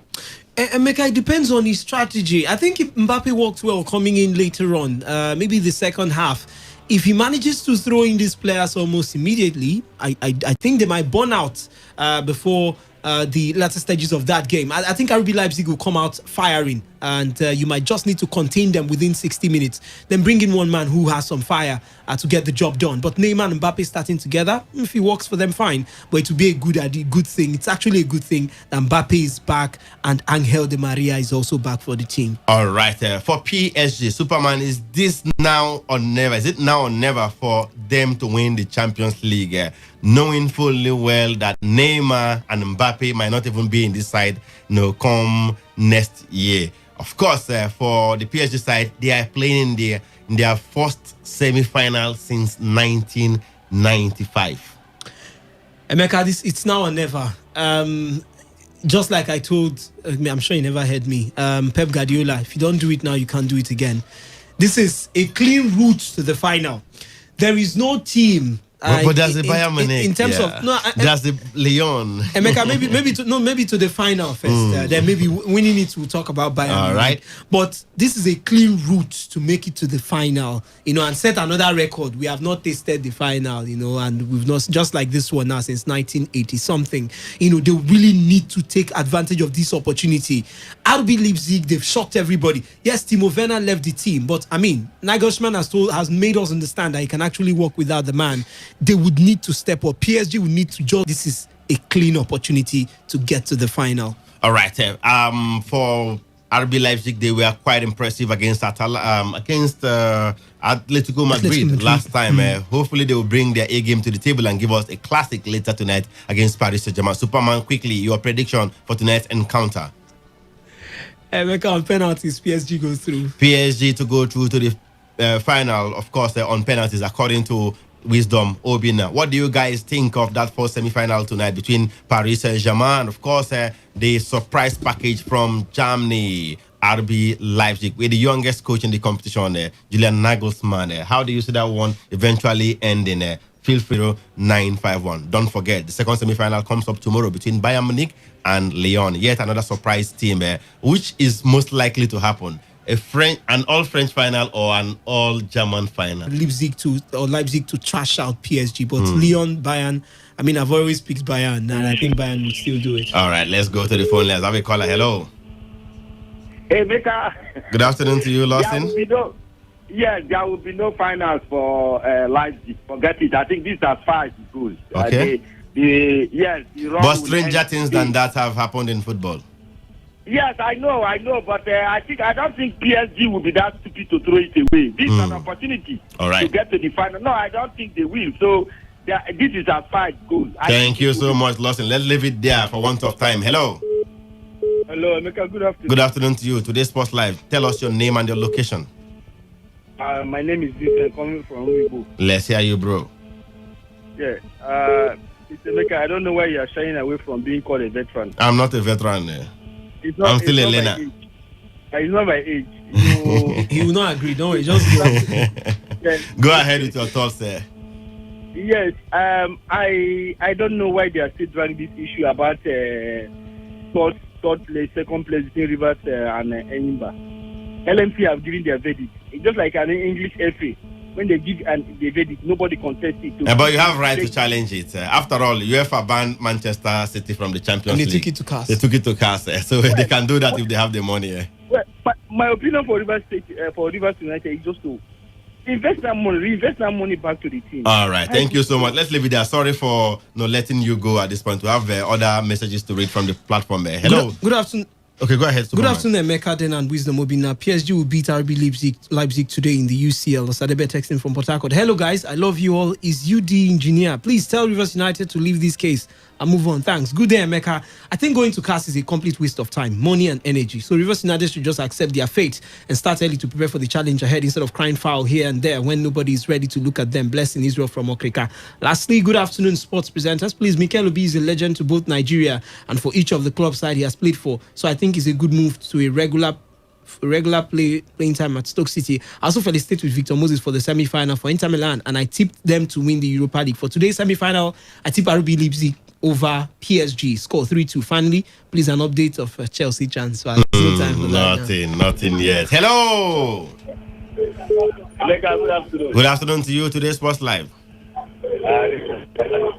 Your name is? Just like Amadi. All right, let's hear you.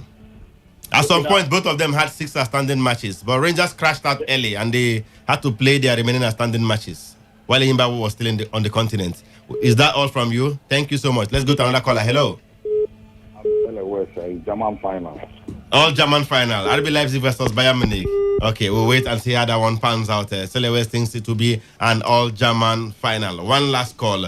Of course. Hello. Good afternoon to you, lucky last caller. What's your name and where you're calling us from? Prince from Shoba. Okay, be audible. I can barely hear you. Prince from Shoba. Okay, go ahead, Prince from Tuba. Talk to us.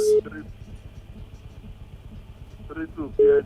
PSG to win by 3-2 against Leipzig. RB Leipzig. Okay, that's according to Prince from Choba. Before we go, happy birthday shout out to the MVP, Timmy Harrison, our very big friend. Today is his birthday. Unfortunately, he couldn't make it here. He was running away from something. I asked him to bring something to the studio, and the man refused to come because he had an August visitor. Just one message on Twitter here. It says, good day, sports guy. Latest sports story. Please, I need the latest in the transfer market. John Obi Mikel should have considered Premier League side than Championship. Well, I just hope he tries his best. Don't worry, you'll get enough Premier transfer stories tomorrow. But for today, our job here is done.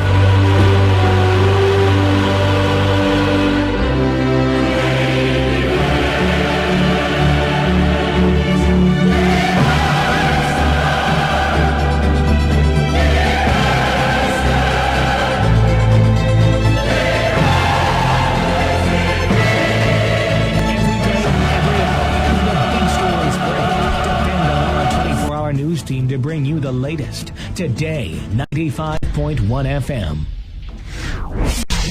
Today, 95.1 FM. Port Harcourt. News update. Good afternoon. Here is the news update at 4 p.m. and Today 95.1 FM. I am Kala Dakurubatbo. Kaduna State Governor Nasser El-Rufai has said that his administration is installing closed-circuit television (CCTVs) in southern Kaduna as part of efforts to strengthen security forces and restore calm in the crisis-torn region of the state. For more than 40 years, the Kaduna phases in Kaduna, Kafanchan, and Zaria metropolitan areas build a command and control center and establish a forensic laboratory.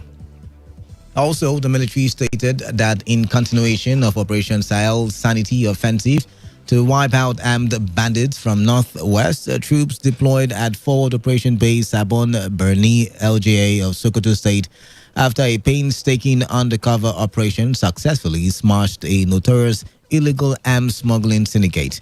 The statement says the syndicate specialized in a massive arms supply to bandits in the northwest from across the international borders.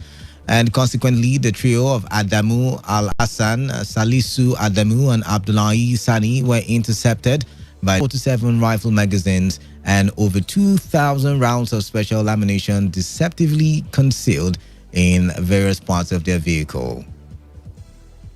The Independent National of the case. The commission was reacting to the nullification of the state's governorship election, which produced Governor Doye Diri. The INEC National Commissioner and Chairman, Information and Voter Education Committee, Festus Okoye, stated this in an interview with newsmen in Abuja.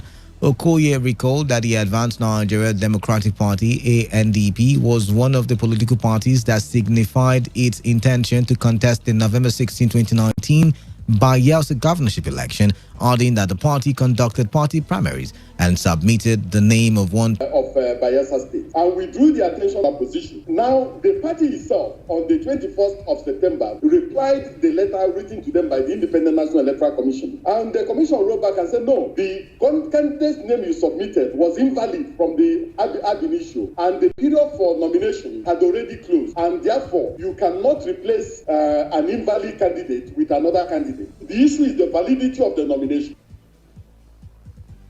The INEC National Commissioner and Chairman, Information and Voter Education Committee, Festus Okoye, said the commission can only conduct a fresh election when the matter has been disposed of at the highest courts. On the foreign scene, Mexican President Andres Obrador has said that he would be among the first to receive a Russian coronavirus vaccine if it is shown to be effective. Russia's announcement last week that it was the first in the world to approve a coronavirus vaccine was met with caution from Western scientists who said it still needed to prove it was safe and effective. President Obrador added that he would personally reach out to Russia or China if they are first to develop an effective vaccine. The Latin American country has recorded more than 56,000 coronavirus deaths, the world's third highest toll, and over 500,000 infections. Mexico announced a deal last week with British-Swedish pharmaceuticals giant AstraZeneca to manufacture Is vaccine now under development if clinical trials show it to be effective? And that was the news update at 4 on Today 95.1 FM. Do not forget to take responsibility. Wash your hands regularly with a soap on the running water. Always have with you at all times alcohol-based hand sanitizers. Avoid touching your face and eye contact surfaces to prevent the spread of coronavirus. If you can, please work from home. Otherwise, observe social distancing when you are out there, and always wear your facial mask when you are in a gathering of 2 or more people. COVID-19 is real, but it is not a death sentence. Good evening, I am Kala Dakarubatibo.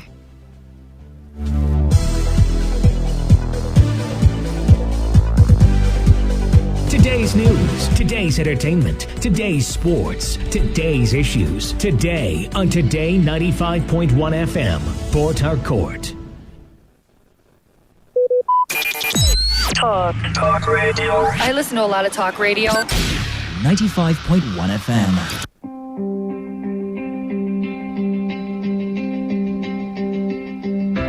You can never plan the future by the past. He who has a right to live can bear almost any out. Lost time is never found again. It is the province of knowledge to speak, and it is the privilege of wisdom to listen. I don't take life too seriously. You'll never get out of it alive. Educating the mind without educating the heart is no education at all. In the end. It is not the years in your life that counts. It is the life in your years. Make it count with us. Make it count with us at Today 95.1 FM. 95.1 FM. It all begins with breaking news. Now make no mistake, this is a difficult mission, and it will remain difficult for some time. Then it keeps trending. Events, issues, personalities, all struggling to gain attention. But in the race for deadlines, the intrigues, power play, undercurrents are often missed or underreported. Insecurity here is basically a product of poverty. But not anymore. As the platform on radio steps in to fill the missing links on events, issues, and personalities in the news. We are not afraid of anybody. Yeah! The platform on radio serves all the hottest topics and trending issues. Only on Today 95.1 FM. 95.1 FM. Port Harcourt. Every weekday at 4 p.m. Get on the platform on radio and be served.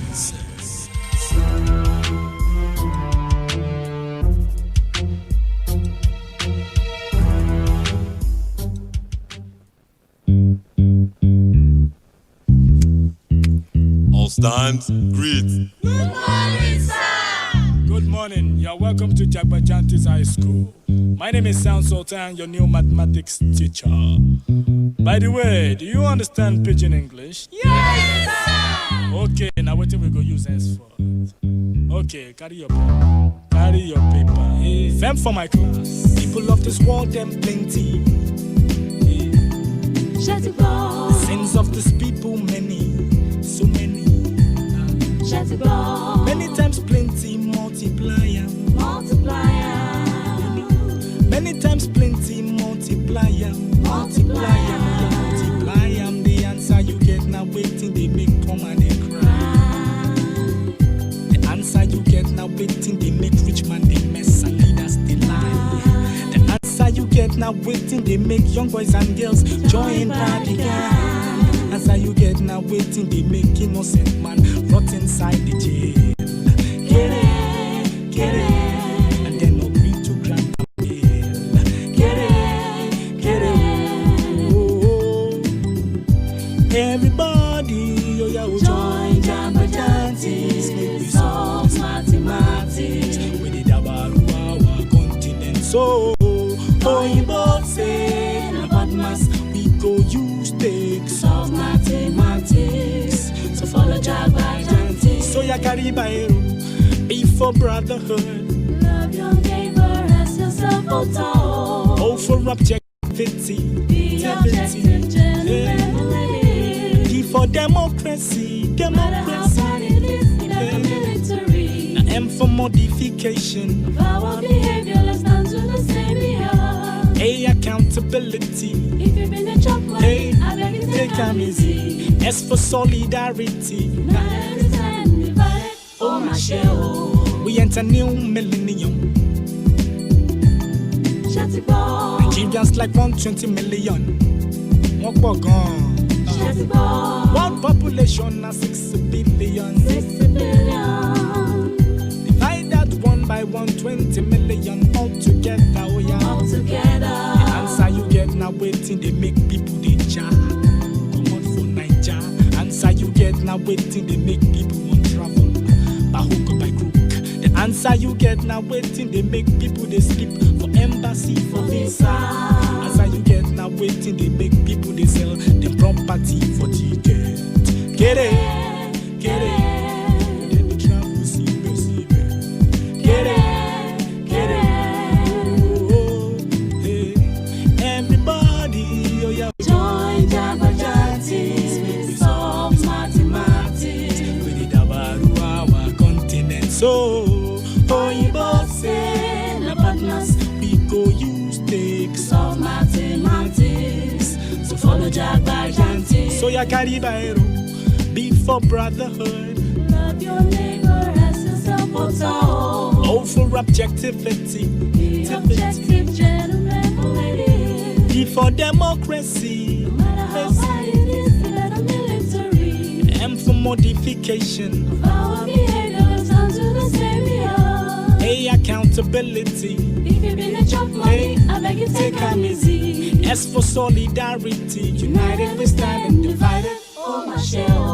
You just the HSCity. Shut it down. And there's the VG City. The government has no right to determine worship time. I saw something nasty. They call it Karma, Company and Allied Matters Act. And they brought good religious bodies into it. The same thing they did 2 years ago when I shouted on the devil. The same words were used that one registrar general can decide to close the account of a church. And then some fellows under any scheming will want to stifle the church. Never. And then one man will remove the trustee of a church. How dare you and put a manager there? When did you become that dictator? When Jesus called me, were you there? I'm asking for those involved in those cases, exercise caution. That will stop now. We are the bride of Christ. Anyone that touches his bride touches the apple of his eye.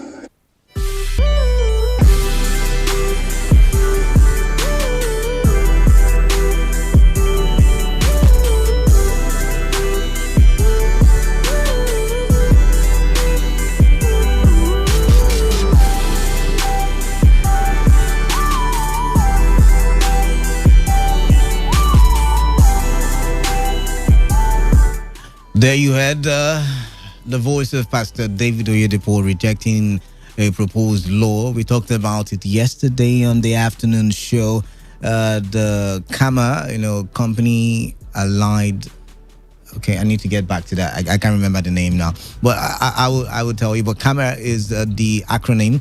We talked about it yesterday. I explained to you what the law is all about. It was signed into law by the president on August 7, 2020. But you should also know that the bill had been passed since 2017. What could make them decide to remember the bill all of a sudden? That's by the way. But then again, you had Pastor David Oyedepo rejecting the proposed law to appoint trustees on the management of churches. The time, 15 minutes gone past the hour, and I welcome you to another edition of the Platform on Radio on your premium talk radio station, Today 95.1 FM, Port Harcourt.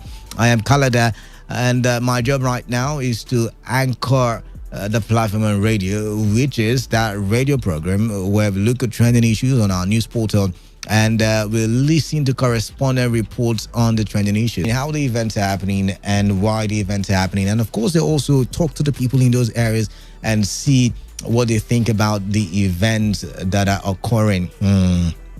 We get to hear entirely a different conversation. I mean, a wholesome conversation sometimes we get to hear modern waters in the news bulletin. Let's stick to what is on the menu for today. On the menu, River State House of Assembly expresses satisfaction with level of preparedness of state government for conduct of examinations for exit classes. Beating your chest now, yeah? Betting of largest container vessel at Onne Port, River State, continues to excite stakeholders in maritime sector. And of course, presidential aid cautions General Overseer Kama. Now, that's the full meaning of the acronym. Now, I got it. I got it now, yeah? All right, you stay tuned. Conversations will start in a jiffy.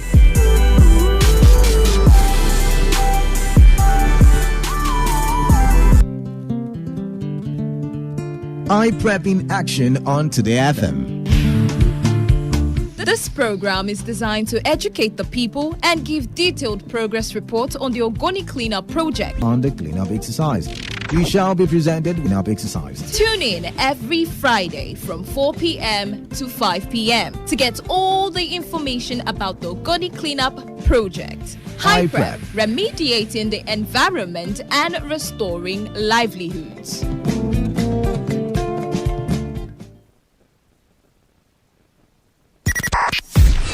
95.1 FM, voice of the people. And we're back. All right, welcome back, and thank you for staying tuned. Before we kickstart conversations, I'd like to say, going back to what happened earlier in the day, I want you all to realize that, what we do here is talk and talk for development.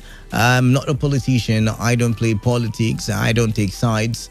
I really mean it. I'm just a Nigerian who wants the development of our country. Whether you like it, whether you believe it or not, that is what I want, and that's what I care about, and that is why I did this job and nothing more. So while you guys play your politics, I would like you to know that I will not get involved.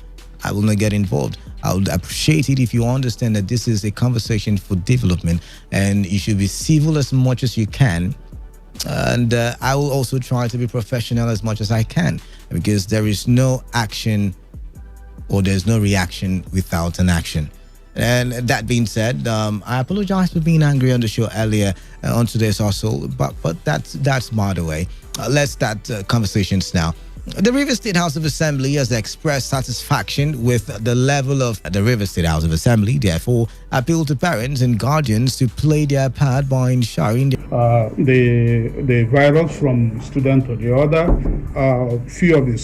Some of the schools, if you visit, government is doing it. Parents too also have their role to play. Parents have their role to play. As a parent, you should be able to educate your children the norm now. Over this period between March and July, that your children were home, what have you been able to tell them? Have you been able to teach them the simple culture of washing hands? But these days, families leave their responsibility to government. Families leave their responsibility to churches. I'm sure that the students are prepared. They should do their best, and I wish them best of luck.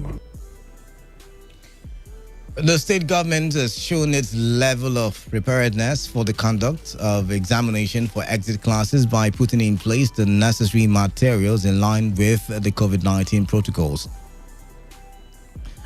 Now, I cannot say the state government has not done anything or they have not done enough. Because we saw the report last week, and I saw pictures, when the correspondent went out there to see for himself.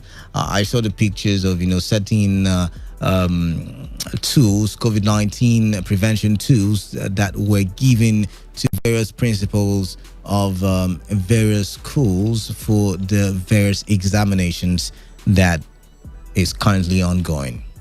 But the question I have on the platform today is, let's say the state has played their part by providing the right materials to prevent COVID-19. Are the schools prepared? Are the schools prepared in the sense that they have the right capacity to accommodate the students that will be writing the examinations? And this is like, some kind of feedback for the government and for parents and for, a lot of people. That is why I would love it if you call. Let's have an interaction right about now. In your community, where you are right now, I don't know where you're working right now. If you are in Port Harcourt as well, most especially the public schools, most especially, I will take reports from private schools, but most especially the public schools, are the schools prepared? Because in as much as government can beat her chest and say, yes, we have done noble, we have done what we should do, are the schools equipped? Do they have the capacity for social distancing, for instance? For these are some of the issues. The students, were they properly sensitized? What is the condition of the buildings of the schools wherein they are writing their examinations? 081 7000951 and 0810-9510951, and of course 0701 9339962. All right, first caller there. Let's hear what she has to say. Hello, good evening. Good evening. Yeah, good evening to you. I'm Wisdom calling from Alu. All right, Wisdom from Alu. Welcome. Thank you. In my own community secondary school, university government have tried. All right. They want to write the exam. I wish them good luck. But this school premises is too by grass. Everywhere is grass. If supervisor is coming safe, you will not even know. Everywhere, in fact, there is grass. Let them just go there and walk the grass. Then innovate some classes there. Thank you very much. All right, thank you very much for calling in. 95.1. Oh, we lost that call. Keep your calls coming in and tell me what is the state of the school, the public school in your community like.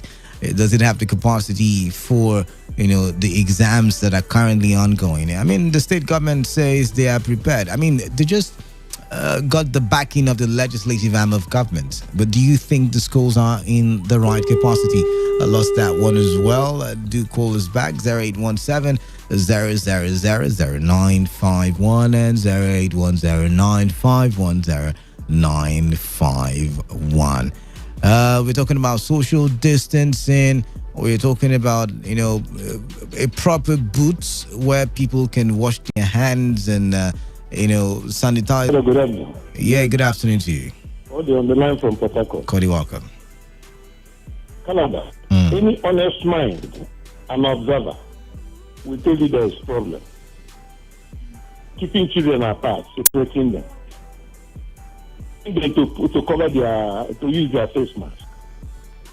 And the ones that most of these face masks are sold from sack bag or beans bag. It tries to suffocate them, and most of the time they keep under their chin. And if you tell them to put it on, it's down again. So really there is problem on the side of separating the children. Thank you very much. All right, thank you very much, Cody. Thank you very much. Another opinion. All right, I'm guessing people don't want to talk about school children writing exams. But like I said, it's for the feedback, so the government will know what areas and what communities they need to do finishing touches on, because they're saying that right about now, all the schools in Rivers State are good to go because, they have provided the requisite preventive measures for the schools so that they can operate and allow students write their final exams. But what do I know? 0817-000-0951 and 0810-9510951. And your text messages to the numbers 0701-933-9962. All right, let's move the conversations further. The betting of the largest container vessel on any Nigerian port, which called at the On-Air Port, Rivers State, has continued to excite stakeholders in the maritime sector. Angus Chukwuka of Admiralty Lawyers, in his reaction to the arrival of the ship, said The betting of the Mascline Stadel-on vessel has made the Eastern Port come alive. Chikuka, who commanded the Nigerian Ports Authority, NPA, and other federal agencies, advised that adequate checks be carried out on the vessel to ensure that it does not pose any threat to Rivers State and Nigeria. The arrival of the Mascline Stadel-on vessel at the Onne Airport in Rivers State, it will enhance the financial or economic capacity of maritime businesses and business people, and will open greater vistas of investment opportunities for critical stakeholders, shippers, and government agencies. Of the blessings of the birthing of this vessel could well be the miracle palliative that God may have decided to endow on Nigerians, while lauding the Nigerian Port Authority and other government agencies in the role they have played to ensure the successful arrival of this vessel. We must advise